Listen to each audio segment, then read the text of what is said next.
Season 2 part 1 of the Sandman अभी हाल ही में release हुआ है और कहना पड़ेगा ये सीजन 3 हिस्सों में बटा हुआ एक सॉलिड फाउंडेशन रहा जो अब उस एपिक कंक्लूजन की ओर बढ़ रहा है, जहां ड्रीम न सिर्फ अपने अस्तित्व के लिए बल्कि पूरे ड्रीमिंग रेल्म को बचाने की लड़ाई लड़ने वाला है। सीजन 2 पार्ट 1 के फाइनल एपिसोड के अंत में हमें पार्ट 2 का प्रीव्यू मिला और साफ है कि ये पिछली 6 एपिसोड से कहीं ज्यादा इंटेंस होने वाला है। तो इसी के साथ चलिए करते हैं ब्रेक डाउन उस ट्रेलर का, साथ में थियरीज और प्रेडिक्शंस भी। स्पॉइलर अलर्ट, आगे स्पॉयलर्स होंगे, सो केयर। ट्रेलर की शुरुआत होती है इन लिरिक्स से, all around me darkness gathers. ये लाइन पूरे फाइनल पार्ट का टोन सेट करती है, क्योंकि अब ड्रीम ने एक और एंडलेस का खून बहा दिया है जो कि एक भारी अपराध माना जाता है। अब द काइंडली वंस उसका अंत करने के लिए निकल पड़ी है। सीजन 2 पार्ट 1 के एंड में जिस दीवार को काटते हुए दिखाया गया था वो इसी रात को सिंबलाइज करता है। ड्रीम की पहली डायलॉग, मैंने अपने परिवार का खून बहाया और अब प्राचीन न्याय की देवियां जल्द ही मेरे अस्तित्व का अंत मांग करेंगी, मेरे अपराध की सजा के रूप में।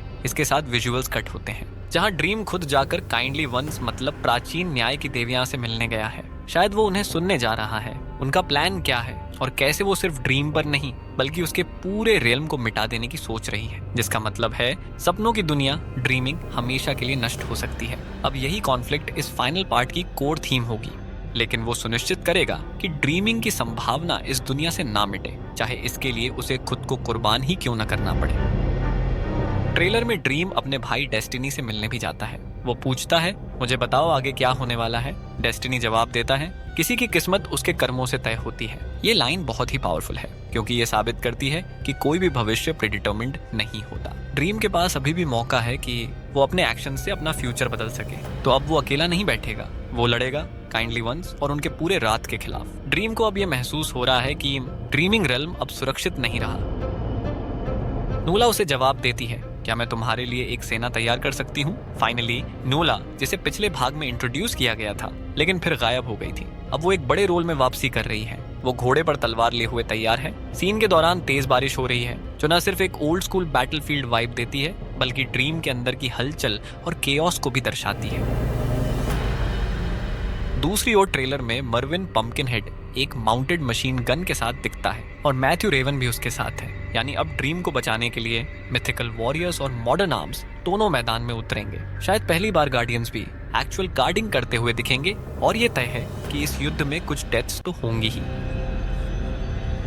एक सीन में नूला एक पोर्टल से गुजरती नजर आती है। शायद वो और अलाइज इकट्ठा करने जा रही है। उसकी लाइन होती है, हमें खुद को और उसे भी सुरक्षित रखने में सक्षम होना चाहिए। उसका आत्मविश्वास, उसकी रणनीति साफ दर्शाता है कि वो सिर्फ ड्रीम की प्रोटेक्टर नहीं बल्कि उसकी सेनापति बन चुकी है। ड्रीम कहता है सपनों की दुनिया के लिए कोई भी खतरा नष्ट किया जाना चाहिए। तो ये अब स्पष्ट है कि वो बिना झुके लड़ेगा, खुद के पाप के रिडेम्पशन के लिए और ड्रीमिंग के अस्तित्व के लिए। ड्रीम कहता है आई हैव एनिमीज, यानी सिर्फ ड्रीम की सेना ही नहीं बन रही, काइंडली वंस भी अपने फॉलोअर्स और वॉरियर्स तैयार कर रही हैं, उन लोगों से जो ड्रीम से बदला लेना चाहते हैं। एक सीन में तीनों सिस्टर्स में से एक कहती हैं, कभी डिजायर ने कसम खाई थी कि वे तुम्हें अपने परिवार का खून बहाने पर मजबूर करेंगे। अब ये एक साइकोलॉजिकल वॉरफेयर का हिस्सा हो सकता है। डिजायर ने क्या सच में ऐसा किया या ये सिर्फ काइंडली वंस का माइंड गेम है। ड्रीम खुद डिजायर पर पहले से सस्पिशियस था। उसने सीजन के शुरू में ही कहा था कि they ruin things, तो शायद ड्रीम इन चालों में नहीं फंसेगा। लेकिन एक शक हमेशा मन में रह जाएगा, लोकी की साजिश। इसके बाद सीन कट होता है लोकी पर, जो कहता है हो सकता है हम ही हों जिन्होंने प्राचीन न्याय की देवियों को उसके पीछे भेजा हो। वो ये बात पग से कह रहा है और दोनों के बीच की क्लोजनेस सजेस्ट करती है कि शायद कुछ रोमांटिक टेंशन भी है। ड्रीम ने लोकी को मिरर वर्जन में ट्रैप किया था और अब लोकी, जो कि हमेशा से धोखेबाज रहा है, इस ट्रैप से निकलने के लिए नई चालें चल रहा है। अब वो स्वयं काइंडली वंस को ड्रीम के खिलाफ भड़का रहा है। ट्रेलर का अगला हिस्सा एक बेहद इमोशनल मोमेंट से शुरू होता है।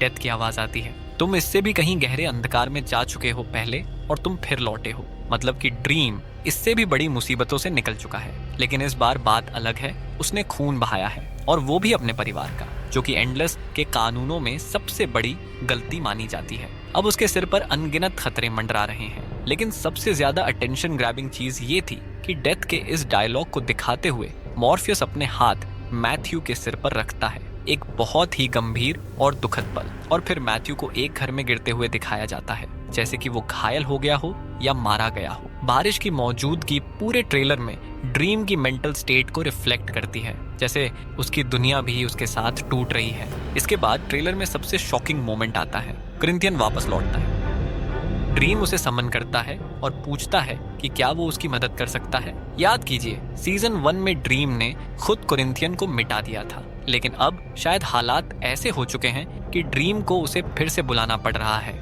कोरिंथियन कहता है, आई अवेट योर कमांड। इसका मतलब शायद यही है कि फिलहाल वो ड्रीम के पक्ष में है, पर क्या उस पर वाकई भरोसा किया जा सकता है? एक और दिलचस्प चीज ये है कि कोरिंथियन को जोआना कॉन्स्टेंटीन के साथ दिखाया गया। शायद ये दोनों साथ काम करने वाले हैं। अब आता है एक बेहद मिस्टीरियस लाइन, डेस्टिनी की किताब का एक अंत है और तुम्हारा भी। और जैसे ही ये लाइन सुनाई देती है, डेस्टिनी के विजन्स फेड होने लगते हैं। ये डायलॉग किसी नए कैरेक्टर ने बोला है और वो है ड्रीम का पिता, यानी time of the endless. Dream अपने फादर के पास गाइडेंस लेने जाता है क्योंकि वो अब अपनी किस्मत के आखिरी मोड़ पर पहुंच चुका है। इसके बाद हम देखते हैं कि ड्रीम का महल गिर रहा है। उसका पूरा रेल्म अब एक डेरेलिक्ट वेस्टलैंड बन चुका है। डेथ उससे पूछती है, आर यू रेडी? और फिर सामने खड़ी होती हैं द फ्यूरीज, जो कि शायद इस सीजन के फाइनल बैटल को दर्शा रही हैं। ड्रीम के सामने उनका खड़ा होना इस बात का संकेत है कि अब अल्टीमेट जजमेंट आ चुका है। फिर हम देखते हैं कि ड्रीम शायद फेरीज से भी मदद मांगता है। नोला, जो कि पहले पार्ट में ब्रीफली दिखी थी, वो एक आर्मी बना रही हैं और शायद उसी के तहत वो अपनी फेरी रेस को भी रिक्रूट करेंगी। यहीं पर हमें ग्लिम्स मिलता है पक और लोकी के एक साथ होने का, और शायद यहीं पक को पूरा सच पता चलेगा और वो लोकी के साथ मिलकर काइंडली वंस को ड्रीम पर छोड़ देंगे। ट्रेलर यहीं पर खत्म होता है, लेकिन कई सवाल छोड़ जाता है। क्या नाडा लौटेगी, या फिर ड्रीम ने अब पूरी तरह खुद को उस प्यार से मुक्त कर दिया है और अपने मिशन पर फोकस कर लिया है? क्या ड्रीम की मौत निश्चित है? शायद, लेकिन ड्रीमिंग समाप्त नहीं होगा। या तो उसे कोई और कैरी करेगा या फिर नया ड्रीम जन्म लेगा। डैनियल नामक एक बच्चा भी इस कहानी में पिवटल हो सकता है, क्योंकि कॉमिक्स में वह अगला ड्रीम बनता है। शायद सीरीज यही फ्यूचर सेट करे। जहां पहले पार्ट में एक्शन की कमी थी, वहीं पार्ट 2 के ट्रेलर से साफ है कि अब हमें एपिक बैटल, सैक्रिफाइस और इमोशन सब कुछ मिलेगा। और हाँ, द सैंडमैन सीजन 2 पार्ट 2 24 जुलाई को नेटफ्लिक्स पर रिलीज होने जा रहा है, आखिरी 5 एपिसोड्स के साथ। उसके बाद ये कहानी हमेशा के लिए खत्म हो जाएगी। तो तब तक अपने थ्योरीज शेयर कीजिए। अगर आपको पसंद आया हो तो जरूर शेयर करें और चैनल सब्सक्राइब करना न भूलें। The dreaming must survive.